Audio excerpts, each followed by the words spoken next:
Je vais commencer cette deuxième vidéo par une petite correction par rapport à une chose que j'ai dite dans la première vidéo. J'ai dit que la Tunisie, c'était le seul pays démocratique dans le monde musulman. C'est complètement faux. En fait, ce que je voulais dire, c'est que la Tunisie était le seul pays démocratique dans le monde arabo-musulman. Très important, et d'ailleurs, ça nous ramène direct dans le sujet de cette deuxième vidéo, qui est un petit peu d'établir la carte du monde musulman, la carte géographique ou géopolitique du monde musulman. Alors, ce qu'il faut savoir avant tout, c'est qu'il y a très souvent dans le monde occidental une sorte de, une confusion entre les langues et les religions. Ça veut dire que, surtout par exemple en Europe, parfois on a tendance à penser que la majorité des musulmans c'est des Arabes, ou que les Arabes c'est des musulmans.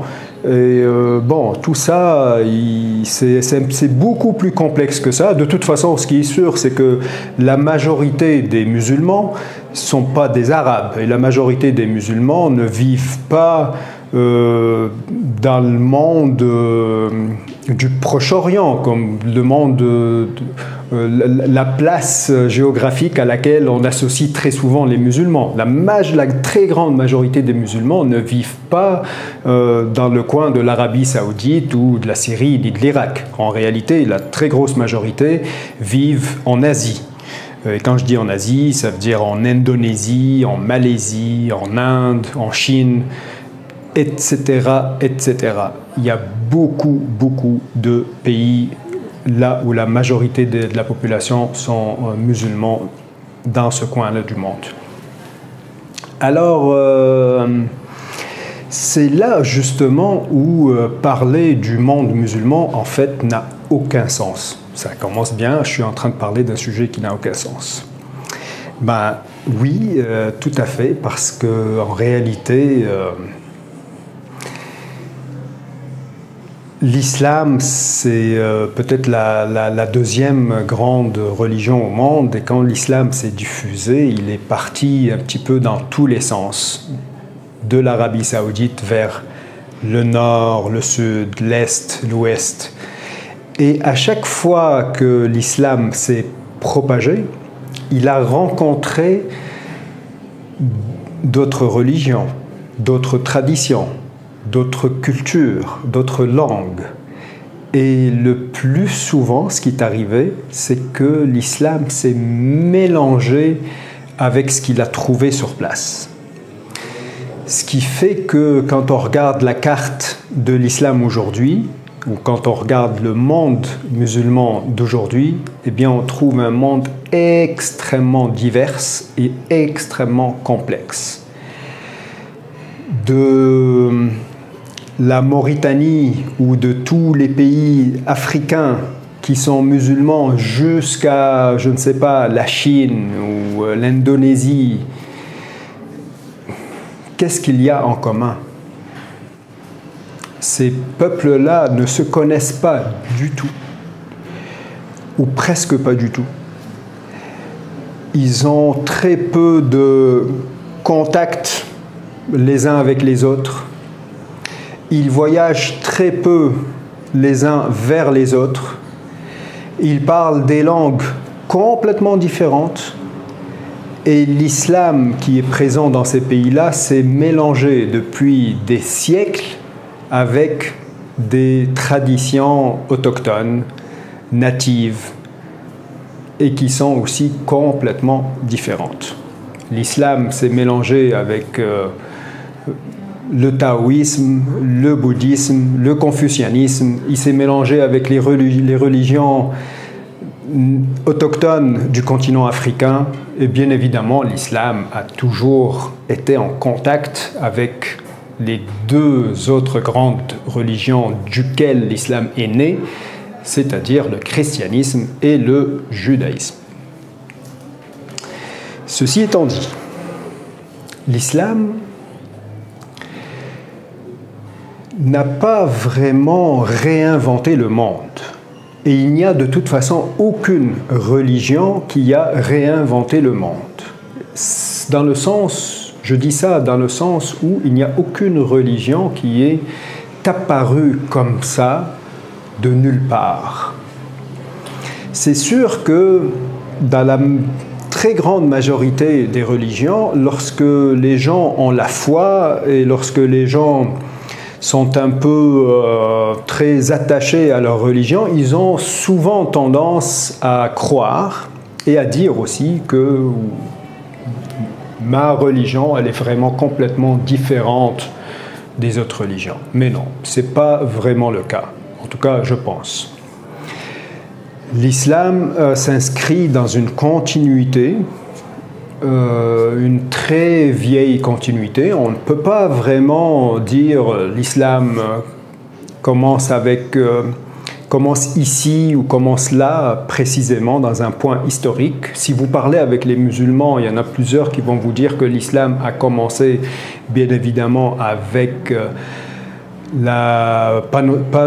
non seulement la naissance de Mahomet, Mohammed, le prophète de l'islam.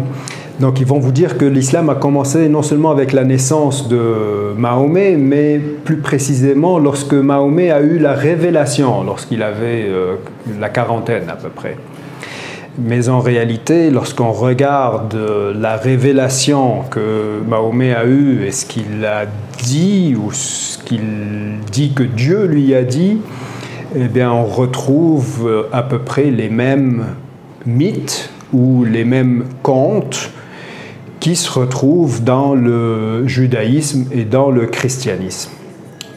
Bien évidemment, il y a quelques différences. Il y a des différences qu'on peut ou bien exagérer ou bien minimiser. Ça dépend, c'est comme on veut. Chacun a chaque musulmane et chaque musulman s'inscrit dans une certaine tendance à exagérer ou à minimiser les différences entre l'islam et les deux autres grandes religions monothéistes. Mais vous voyez que c'est très difficile de trouver, de pointer du doigt une source historique ou un point historique précis et dire voilà, voici la naissance de quelque chose qui s'appelle l'islam. Même les sources du judaïsme sont tellement lointaines qu'ils nous échappent un petit peu. Et avant le judaïsme, il y a eu aussi d'autres religions, notamment la tradition de Zoroastre, qui, d'après les historiens, ils disent que ça serait peut-être une des premières traditions monothéistes. Parce que ce qu'il faut savoir aussi, c'est que le monothéisme, le fait de croire en un seul Dieu, ce n'est pas quelque chose qui s'est fait du jour au lendemain. Il y a eu une évolution, une progression dans les croyances humaines jusqu'à en arriver à cette théorie qui est un petit peu nouvelle, si on veut dire, dans l'histoire de l'humanité. Alors, après ça, là, on a dressé un petit peu une carte très générale comme ça du monde musulman pour dire justement qu'il n'y a pas vraiment de carte. Et donc, après ça, je vous invite à réfléchir sur l'idée que si vous enlevez certains pays du monde occidental, là où la laïcité, et on reviendra à ce que ça veut dire le mot laïcité, mais là où la laïcité est bien installée depuis plusieurs années, si on sort un petit peu de ce cadre-là et on regarde la réalité du monde, on se rend rapidement compte que dans la majorité des pays du monde, surtout en termes de population, le fait religieux est très, très présent et très important. Regardez juste aux États-Unis. Regardez juste la différence entre le Québec et l'Ontario.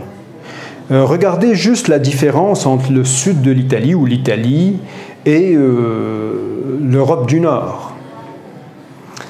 vous allez voir qu'il y a des peuples pour qui la religion est beaucoup plus importante que d'autres. Et pour ceux pour qui la religion n'est pas importante, on réalise aussi très rapidement qu'ils ont une autre sorte de religion, mais qui n'appelle pas religion. Mais c'est un ensemble de croyances, un ensemble de façons de concevoir le monde qu'ils se partagent dans une communauté. Et c'est un petit peu presque la définition d'une religion. Dans la prochaine vidéo, on va rentrer droit dans ce sujet-là, qui sera le sujet de la foi. Qu'est-ce que ça veut dire? Et d'où vient ce fait humain, certes, d'avoir la foi? Sur ce, je vous dis à la prochaine.